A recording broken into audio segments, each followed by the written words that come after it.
আসসালামু আলাইকুম রহমতুল্লাহি ওয়া বারাকাতুহু। সম্মানিত ভিউয়ার্স, আমাদের প্রেম, ভালোবাসা, দয়া, মহব্বত সবকিছু সৃষ্টি করে রেখেছেন আল্লাহ তাআলা জোড়ার মাধ্যমে। আল্লাহ তাআলা আমাদের জোড়াকে সৃষ্টি যদি না করতো তাহলে আমাদের এরকম মনের মিলন হতো না।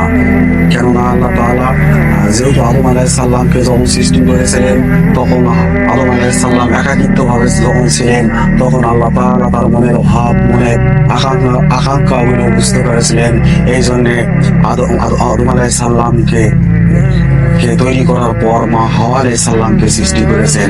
এর জন্য আর কি আমাদের মনের আশা, আকাঙ্ক্ষা, ভালোবাসা, চাওয়া পাওয়া সবকিছু আর কি আল্লাহ তাআলা এই নারীদের মধ্যে রেখেছে। এই জন্য নারীদেরকে মর্যাদা দেওয়া শিখুন, নারীদেরকে ভালোবাসা শিখুন, নারীদেরকে মহব্বত করা শিখুন।